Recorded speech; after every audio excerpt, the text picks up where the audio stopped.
Welcome to Audiobook 365 Stories.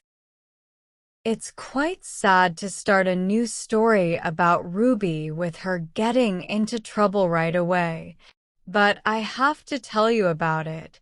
If Ruby hadn't done this naughty thing, this story wouldn't exist. Only Ruby could think of such a thing, and said when she found out. It seems like Ruby always thinks of naughty things to do.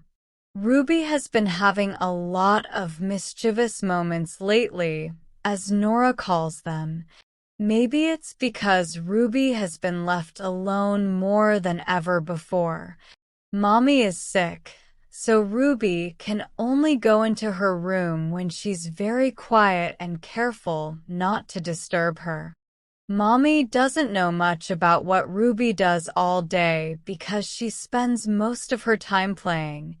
All summer, Ruby has been running around freely, only coming inside to eat or chat with Mommy in the evening.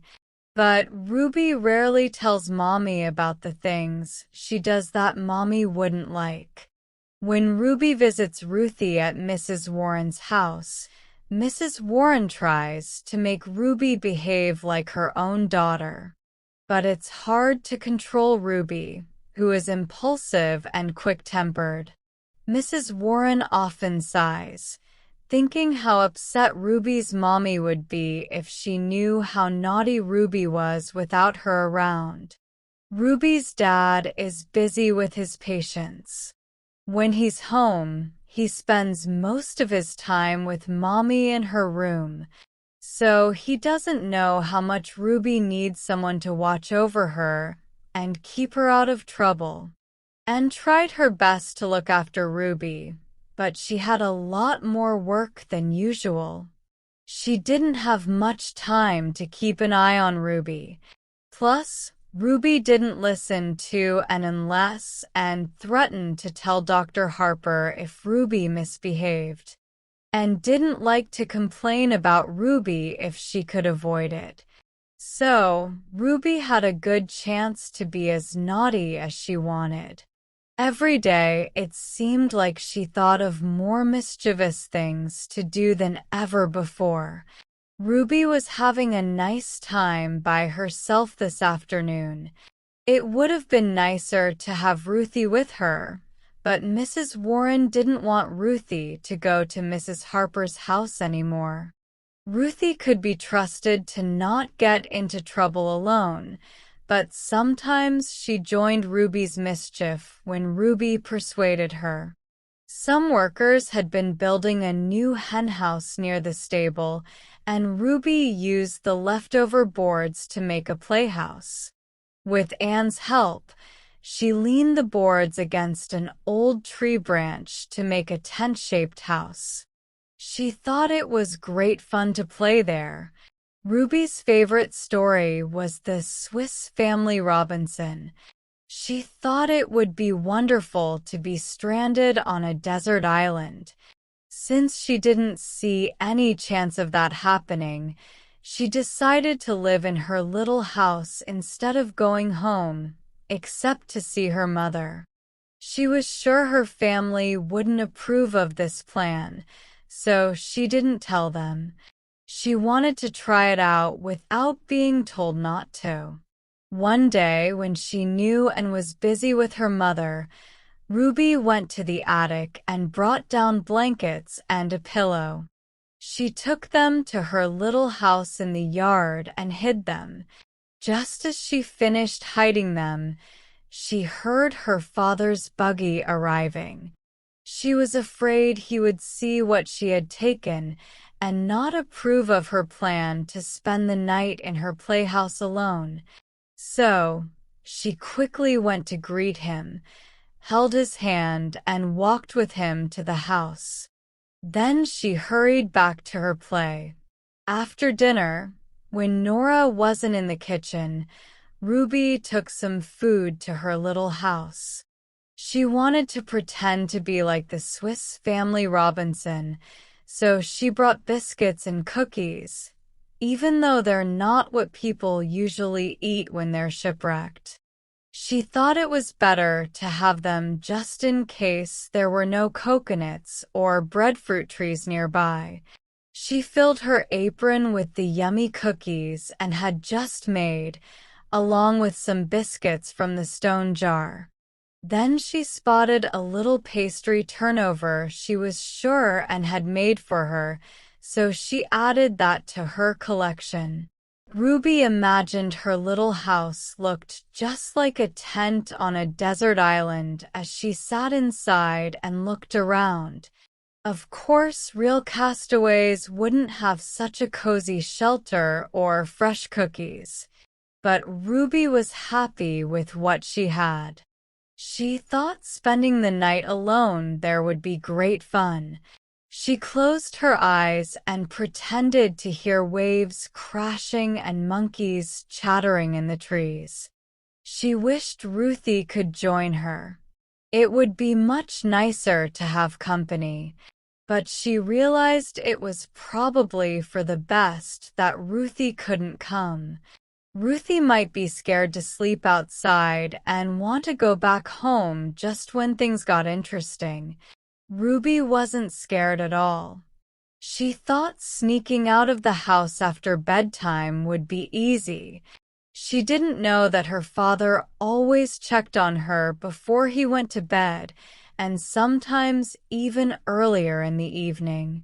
Ruby knew she was going to do something naughty, but she didn't let that stop her. She was too used to getting her own way. She was so excited about her plan for the night that she was unusually quiet for the rest of the afternoon, and noticed and got suspicious. "You're planning some mischief, Ruby Harper," Anne said. "I know you too well. Just behave and don't worry your poor mom." "I won't tell you," Ruby replied cheekily. Just then Anne realized her cookies were missing. "Where are my cookies?" she asked. "I know you didn't eat them all. Go get them right now." Ruby made a face and ran away. She wasn't going to return the cookies or say where they were. She needed them for her desert island adventure. She knew she couldn't tell Nora about her plan, so she ran over to Ruthie's house. She found Ruthie playing with her paper dolls on the porch. For a few minutes, she pretended she had come to see Ruthie's dolls. "I have a plan to share with you, Ruthie," she said, "but I don't want anyone else to hear us, so let's go sit under the apple tree with the dolls." Ruthie gathered her dolls, and soon they were sitting together on the low bench Ruthie's dad had put there for them. "It's the best plan," Ruby started. "Can I join in?" asked Ruthie, sounding a bit hopeful and nervous. She always liked being part of Ruby's plans, but sometimes they were so strange that she didn't enjoy them. "Well, you could, but it might be hard," Ruby answered, a bit confused. "Why not?" Ruthie asked. "I'll explain, and then you'll understand," Ruby replied. "But first, you have to promise not to tell anyone about it, not even your mom." "Not even my mom?" Ruthie asked, feeling better when she told her mom everything. "No, not a soul," Ruby said. "I won't tell you unless you promise. You'll be sorry if I don't tell you because it's the best plan ever. It's like a storybook." Ruthie's curiosity won over her doubts about keeping secrets. "Okay, I promise not to tell anyone," she said seriously. "Tell me." "Promise on your heart," Ruby insisted, as they had a habit of thinking it made promises stronger. "I promise on my heart," Ruthie said firmly. Then they leaned in close together while Ruby whispered her amazing secret. No one could hear them, not even the birds in their nests up in the tree, if they had spoken aloud. But secrets felt more mysterious when whispered, so Ruby rarely spoke them aloud. I'm going to pretend I'm stranded on a desert island, she whispered, and Ruthie's eyes widened. But how? There's no desert island nearby for miles, Ruthie said, surprised.